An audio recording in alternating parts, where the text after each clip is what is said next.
वालेकुम दोस्तों, कैसे हैं आप सब। दोस्तों, अगर आप से सवाल किया जाए या हम सब से ये सवाल किया जाए कि हमारी ज़िंदगी का सबसे बेस्ट फेज़ कौन सा था, तो हम सबका एक ही जवाब होगा, हमारा टीनेज का दौर। जब हम बेफ़िक्र थे, बेपरवाह थे, कोई फ़िक्र नहीं होती थी, कोई ज़िम्मेदारी नहीं होती थी और आज़ाद थे हर किस्म की फ़िक्रों से, ज़िम्मेदारियों से। लेकिन आजकल के बच्चों का जो सबसे प्रॉब्लमेटिक दौर अगर हम देखें तो वो उनका टीनेज का दौर बन गया है, जहाँ बच्चे सबसे ज़्यादा माँ बाप के लिए प्रॉब्लम क्रिएट करते हैं, माँ बाप के लिए मसाइल क्रिएट करते हैं और ख़ुद भी काफ़ी मसलों में रहते हैं। तो आज की इस वीडियो में हम बात करेंगे टीन एज बेटों के बारे में। जब हमारे बेटे टीन एज में जाते हैं तो उनके साथ क्या मसाइल होते हैं, क्यों होते हैं और उसका सॉल्यूशन क्या है, आज की वीडियो में इस बारे में बात करेंगे। टीनेज बेटियों के बारे में ऑलरेडी मैं एक वीडियो बना चुकी हूँ और आप लोगों ने काफ़ी पसंद की है और उसका लिंक जो है डिस्क्रिप्शन में इंशाल्लाह मैं दे दूँगी, आप लोग ज़रूर देखिएगा। तो सबसे पहले हम ये बात करते हैं कि जब बच्चा टीनेज में दाखिल होता है, टीनेज शुरू होती है बच्चे की 13 साल से लेके 19-20 साल तक की। बेटों की अगर बात की जाए तो तब तक वो अपनी टीन एजेस में होते हैं, यानी वो दौर जब वो बचपन से आगे आते हैं, जवानी की हुदूद में जो है वो कदम रख रहे होते हैं और काफ़ी विजिबल चेंजेस उनके अपीयरेंस में फ़िज़िकली भी नज़र आती हैं और बिहेवियरल भी नज़र आती हैं। पहले क्या डिफरेंस होता है जब तक बच्चा इस एज में नहीं आया होता है कि आप उसे किसी भी चीज़ से आसानी से बहला देते हैं। जब बच्चे छोटे होते हैं तो आप बहला देते हैं कि नहीं ये नहीं करना है, तो मान जाते हैं। लेकिन जैसे ही बच्चा टीनेज में आ रहे होते हैं, आपने देखा होगा कि वो मानते नहीं हैं बल्कि उस बात को ज़िद बनाकर बैठ जाते हैं। वो आपकी किसी बात को जल्दी समझने के लिए तैयार नहीं होते। दूसरा, आपने जो चेंज देखा होगा कि बहुत जल्दी बुरा मान जाते हैं। इस एज में बच्चे आते हैं तो बहुत ज़्यादा जल्दी बुरा मान जाते हैं। उनको कुछ भी कहा जाए फ़ौरन उनको बुरा लग जाता है और बैक आंसरिंग करते हैं, माँ बाप के सामने जवाब देने लग जाते हैं, जबकि पहले ऐसा नहीं होता है। पहले मोहब्बत की जो एक भूख होती है बच्चे के अंदर, एक मोहब्बत की हर बच्चे के अंदर एक भूख होती है, वो उसका इजहार करते थे। यानी जब छोटे होते हैं बच्चे 10 साल के 11 साल के, यानी गले लग जाते हैं माँ बाप के आके, माँओं से लिपट जाते हैं, उनकी गोद में सर रख देते हैं, गले में बाहें डाल देते हैं। लेकिन आपने देखा होगा जैसे जैसे आपके बच्चे बड़े होते जाते हैं वो फिज़िकली आपसे दूर होते जाते हैं। यानी अब गले नहीं लगते, अब आपके ज़्यादा करीब नहीं बैठते हैं, आपकी गोद में सर भी नहीं रखते हैं। यानी वो इतना खुल के अब वो उसकी नीड तो है, ऐसा नहीं है कि अब उन्हें ये सब चीज़ें नहीं चाहिए, लेकिन अब वो जितना आसानी से अपने बचपन में इन चीज़ों को आपको समझा देते थे, अब वो उस तरह नहीं समझा पाते हैं बच्चे। अमूमन इस एज में आने के बाद एक अलग से आइसोलेट कर लेते हैं अपने आप को। पहले घुल मिल के बैठते थे, अब अपने कमरे में ज़्यादा अकेले बैठना पसंद करते हैं।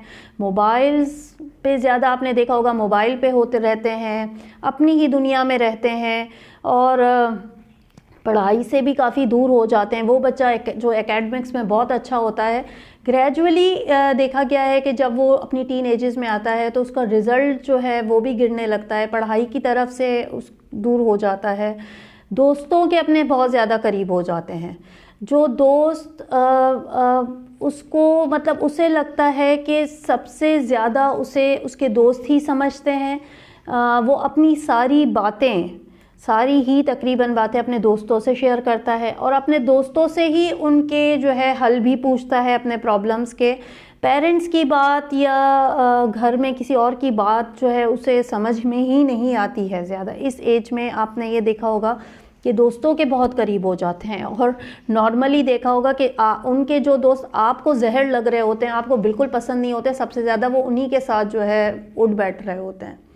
और इस एज में बच्चों में गलत ट्रैक पे जाने का इम्कान भी बहुत ज़्यादा हो जाता है, बहुत ज़्यादा बढ़ जाता है ये चांसेस कि वो गलत राह पे चले जाएं। यानी मे बी वो प्रोहिबिटेड वेबसाइट्स पे जा सकते हैं। मोबाइल, आपको पता है कि सोशल मीडिया तो अब 1 क्लिक दूर है हर चीज़ से।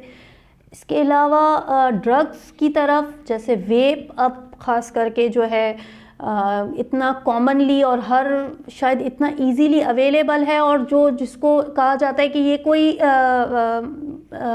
यानी ये टोबैको फ्री है या इस तरीके का कुछ, लेकिन ऐसा कुछ भी नहीं है। और वेप इस्तेमाल करने लग जाते हैं बच्चे, और मतलब इस तरीके की गलत ट्रैक पे बच्चे जो है निकलने का इम्कान भी बहुत ज़्यादा होता है। दूसरा जो उनमें एक चेंज आता है कि अब उनको अपने अपीयरेंस को लेके भी काफ़ी जो है वो होता है कि मैं कैसा लग रहा हूँ, मैं कैसा दिख रहा हूँ। पहले मोटा था, दुबला था, सांवला था, गोरा था, कोई फ़र्क नहीं पड़ता था। लेकिन आपने देखा होगा मोस्टली बच्चे अपनी अपीयरेंस को लेके, ख़ास करके लड़के जिम जा रहे होते हैं, फर्स्ट ईयर इंटर में आते हैं और वो फ़ौरन से जिम जो होते हैं ज्वाइन करते हैं। मोस्टली बच्चे मैंने देखा है कि वो यहाँ इस एज में आते ही उनको सबसे पहले वो फिज़िकली जो है कैसे दिख रहे हैं, उनकी फ़िज़ीक कैसी है, उसके बारे में काफ़ी कॉन्शियस हो जाते हैं, जबकि इससे पहले वो इन सब बातों की बिल्कुल भी परवाह नहीं करते थे। दूसरा जो उसका एक बहुत विजिबल चेंज आता है कि उसके दोस्त उसके बारे में क्या सोचते हैं। इस पे भी जो है बहुत ज़्यादा उन बच्चों का फोकस चला जाता है। यानी दोस्तों को नज़र में ऊंचा उठने के लिए वो किसी भी हद तक जा सकते हैं। दोस्तों को पैसा इतना दोस्तों पे खर्च करते हैं, और मतलब दोस्तों के दरमियान कहते हैं ना कि अपनी एक रैपो बनानी है बस, कि दोस्त जिसकी वाह वाह करें और वो बुली ना हो किसी के सामने। वो इस तरीके से अपने आप को बहुत ज़्यादा इस तरह बना के दोस्तों के सामने पेश करते हैं, क्योंकि उस वक्त इस एज में लड़कों को बहुत ज़्यादा मैटर करता है कि वो उनके दोस्त उनके बारे में क्या सोचते हैं। ये तो थी वो चंद बातें जो मैंने आपको बताई कि जो इस एज में आपने विजिबली नोटिस किया होगा अपने बच्चों में। और जो एक और प्रॉब्लम जिससे बच्चे गुजर रहे होते हैं वो होता है कि उनका फिज़िकल चेंज भी हो रहा होता है। फेशियल हेयर्स आ रहे होते हैं लड़कों में, आवाज़ का चेंज भी हो रहा होता है, जिसको लेके काफ़ी बच्चे जो है काफ़ी बहुत बार मतलब वो शर्मिंदा से हो जाते हैं, क्योंकि आवाज़ कुछ इस तरीके की हो जाती है कि ना अब वो बच्चों में रह रही होती है ना बड़ों में। यानी आवाज़ की जो पिच होती है वो चेंज हो रही होती है। दैट्स वाई उसको लेके भी बच्चे काफ़ी परेशान होते हैं और ज़्यादा बातें करना पसंद नहीं करते, क्योंकि उनको लगता है कि जो उनकी आवाज़ है वो अब बहुत सारे लोग मजाक भी उड़ाते हैं कि जो आवाज़ के चेंज की वजह से बच्चों का, तो वो उसकी वजह से भी दूर हो जाते हैं और कटे कटे रहते हैं। और माँ बाप से दूरी बहुत ज़्यादा देखने में आती है कि माँ बाप से भी जो है एक फ़ासला इख्तियार कर लेते हैं।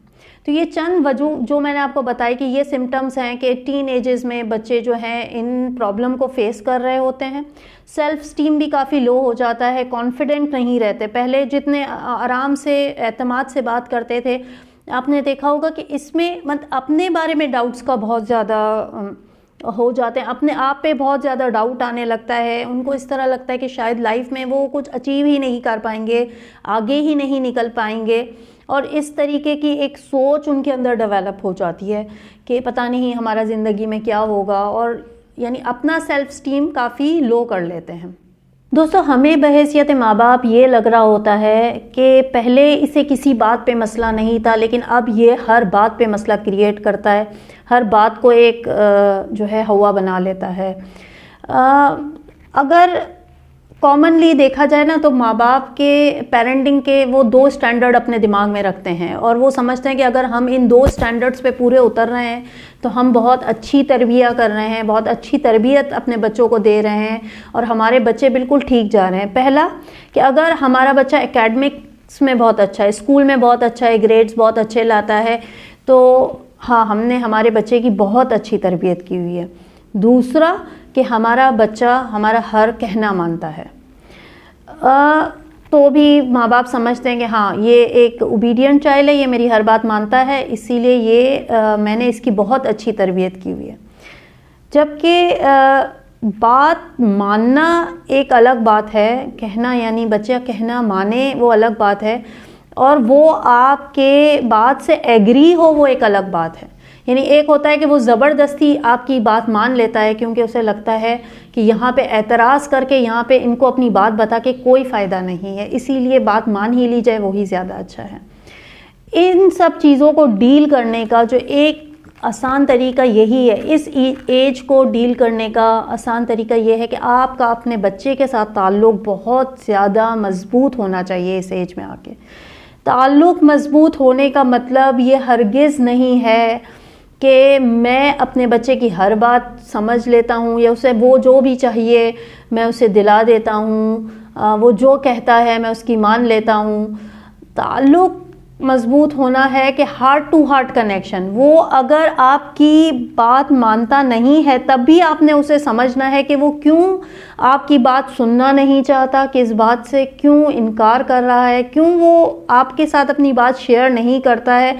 हो सकता है कि जैसे ही वो आपसे अपनी बात शेयर करना चाहता हो आप इतने ज़्यादा उसकी बात पे एतराज़ उठाते हों कि उसने आपसे बात शेयर करना ही बंद कर दिया हो। हम माँ बाप का सबसे बड़ा मसला ये होता है कि जहाँ बच्चे ने अपनी बात सुनानी शुरू की और हम फ़ौरन से रिएक्ट करते हैं, हमारे फेशियल एक्सप्रेशन ऐसे हो जाते हैं कि बच्चा समझ जाता है कि मैं जो बात कर रहा हूँ उनको पसंद नहीं आ रही। और दोस्त से बच्चा क्यों बात शेयर करता है? क्योंकि दोस्त जो होते हैं जजमेंटल नहीं होते हैं। दोस्त उसकी बात सुनकर उसे जज नहीं करते, वो अपने फेशियल एक्सप्रेशन बदलते नहीं हैं उसकी बात सुन के, वो उसकी बात को समझते हैं और अपनी अकल के हिसाब से उसे मशवरे भी दे देते हैं। तो दोस्त में, लेकिन ये याद रखिए कि दोस्त माँ बाप नहीं होते हैं। दोस्त माँ बाप की तरह उस बच्चे के साथ कभी अपना ताल्लुक़ डेवलप नहीं कर पाते, वो उसे गलत रास्ता भी दिखा सकते हैं। तो अगर आप अपने बच्चे से वो ताल्लुक़ ही नहीं बना पाएंगे कि वो ताल्लुक़ कि जब बच्चा अपनी हर बात बेझिझक आपसे कह सके और उसे पता है कि उसे जज नहीं किया जाएगा उस बात पे, वो ताल्लुक़ आपका अपने बच्चे के साथ होना इस एज में लाजमी है। अगर पहले से बना हुआ है तो बहुत अच्छी बात है, लेकिन नहीं है तो कोशिश ज़रूर कीजिए, कोशिश कीजिए कि आप अपने बच्चे के साथ वो ताल्लुक़ बनाएं।